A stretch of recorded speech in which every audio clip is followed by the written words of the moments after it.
All right, welcome back to Mr. Piels with Precal. This is Unit 3, Topic 3. We are going to start off with just proving the basic Pythagorean quotient and reciprocal identities. And I'm going to kind of break this lesson into two parts, and then we'll actually start simplifying in the second video of this same lesson. So we're going to start off with simple differences of squares, which is something you should have done actually back in Algebra 1. When you're doing the FOIL process of multiplying a binomial times another binomial, you do what's called the FOIL method, first, outer, inner, last. X times x would be x squared. The outers would be negative 1x. The inners would be positive 1x. So they basically cancel each other out, which will always happen in differences of squares. And then 1 times negative 1 is negative 1. Now, once you kind of see that pattern, you can keep doing the same thing over and over again. So this would be a times a, which is a squared, minus b squared, which means the a times b and a times negative b are going to always cancel each other out, leaving you with that a squared minus b squared. So really, you can just square the first number and square the last one and always make it a negative. So x squared minus 4. And then this one will be 3x times 3x would be 9x squared minus 16, because the outers and the inners are going to cancel each other out. One's going to be 12x, the other one's going to be negative 12x. Okay, so factoring. So what if we're doing everything backwards? Instead of multiplying, now we're factoring, going backwards. So that would be x plus 5 times x minus 5. This would be 2x minus 3 times 2x plus 3. So once again, multiply the first two terms, you get 4x squared. Multiply the last two terms, and you get negative 9. So what about a question like this? Well, you can see that this can be factored into x minus 1 times x plus 1.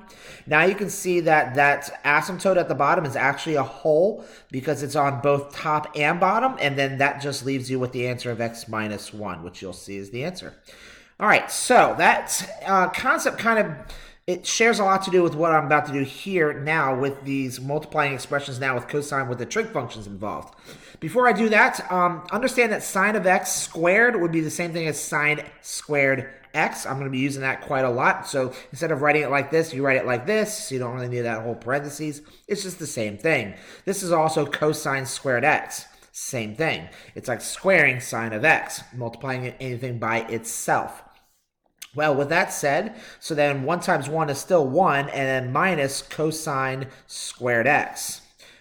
So if you're multiplying these two, you get sine squared x minus 1, because these two multiply by each other, just like in the warm-up.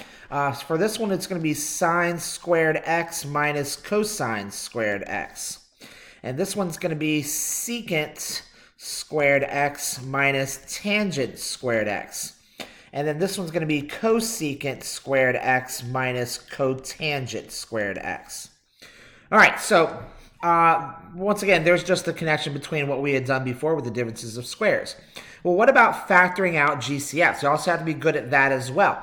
When you look at these two terms, you'll notice that both of them can be factored by 2x. They both have at least 1x, and both coefficients can both be divided by 2, leaving you with x plus 2. 2x times x is 2x squared, check. 2x times 2 is 4x, check.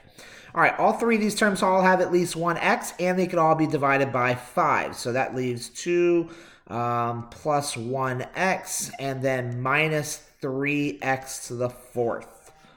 And once again, if you distribute this number by all these numbers, that's how I'm checking myself. 5x times 2 is 10x. 5x times x is 5x squared. 5x times negative 3 is negative 15x to the 5th. Now, what about this one? You have two terms, and they're both divided in half. Well, I can factor out that half. And that leaves me with x squared plus 3. 1/2 of this is here, and 1/2 of this is here. What if that number is a variable on the bottom? Well, that does the exact same thing. So I'm going to factor out 1x, and that's going to leave me with 4 minus y on the inside. So 4 times 1 over x would be 4 over x, and then negative y times 1 over x would be negative y over x. All right, so what about the same thing, but I'm using a trig function? Well, I could do the exact same thing here. I could factor out 1 over sine of x, and that's going to leave me with 1 minus sine squared x, because the sine of x both on bottom just gets factored out. Okay, so the next one, I could factor out the 1 over cosine of x, and that's going to leave me with cosine cotangent x plus sine of x.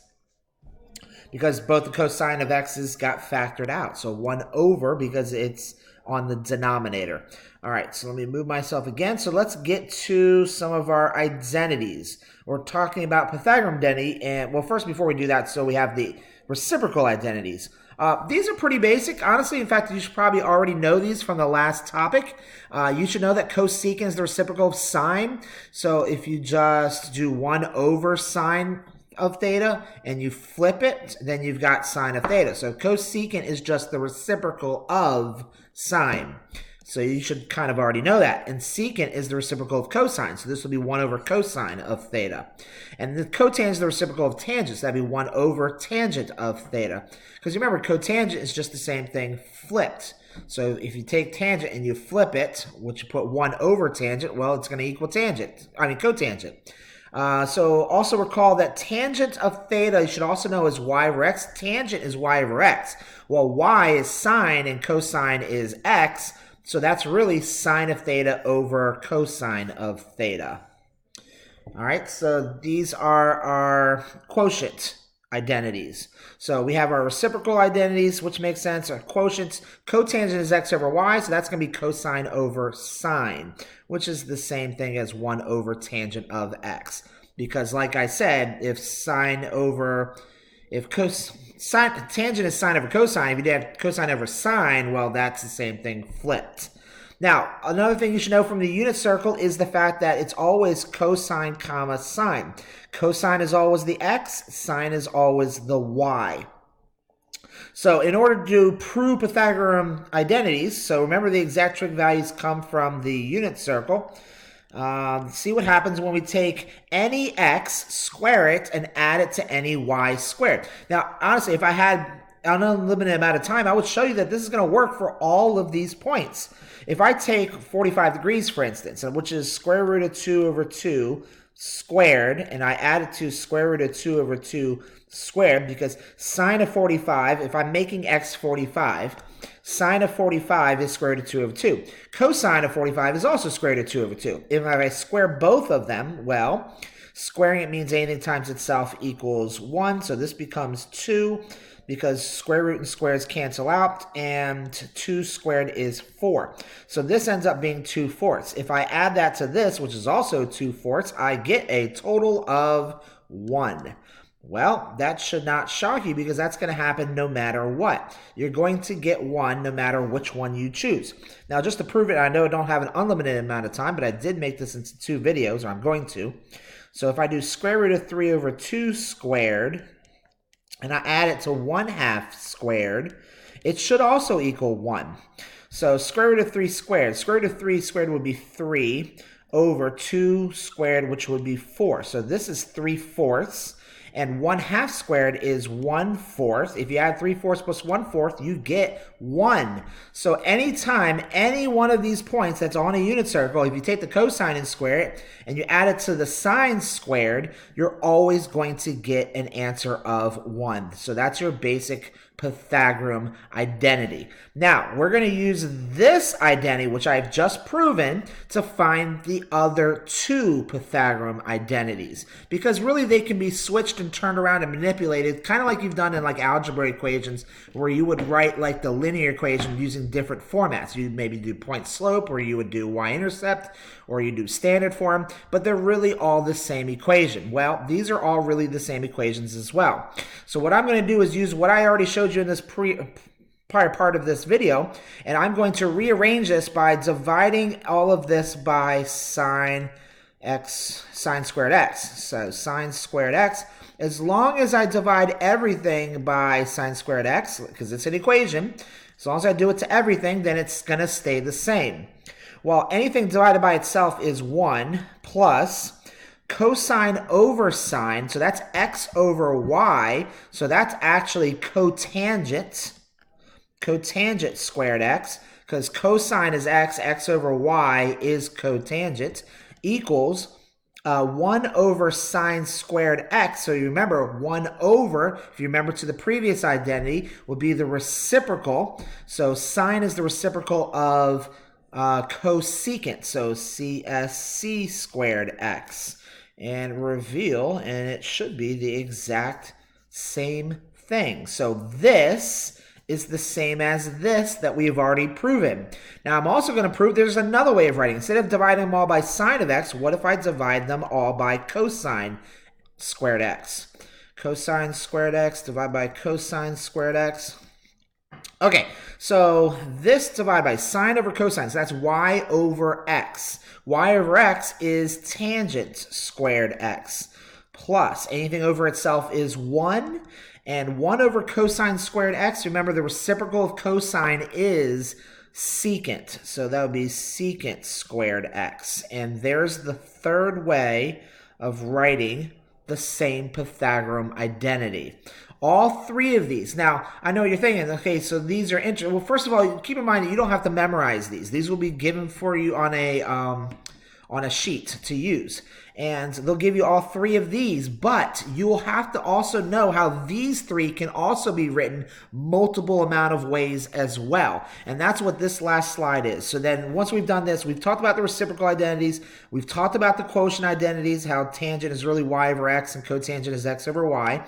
And I've now shown you all three of the Pythagorean identities, but what you need to know when you're doing verification later on is that it's not always going to be looking like this. So you'll have to be ready for it to look like any one of these three.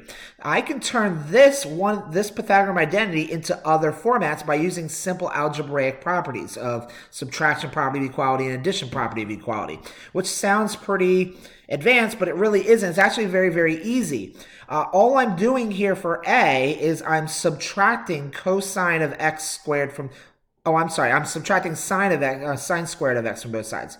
If I subtract sine squared of x from both sides, well, I got 1 minus sine squared of x, and what am I left with on the left side is just cosine squared of x. So I'm really just rearranging that one trig identity to make it look like other things because that's what I might use in order to verify. If I do this one, so 1 minus, so if I subtract a cosine squared x from both sides, I'm left with sine squared of x on the left-hand side. Now, it's been switched around, yes, but try to understand that that's basically what's happening here. So for this trig identity over here, Pythagorean identity to be more exact, that would be, so this is minus 1 from both sides. So if I have secant squared x minus 1, what does that equal to? Well, the other side, tangent squared x. So I'm just rearranging, I'm not actually changing anything around. If I subtract tangent of squared of x from both sides, I'm left with just 1.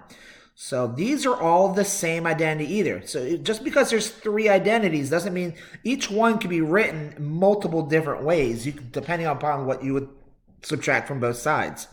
If I'm doing cosecant minus, if I subtract cotangent squared x from both sides, because that's what I have here, cosecant squared x minus cotangent squared x, what am I left with?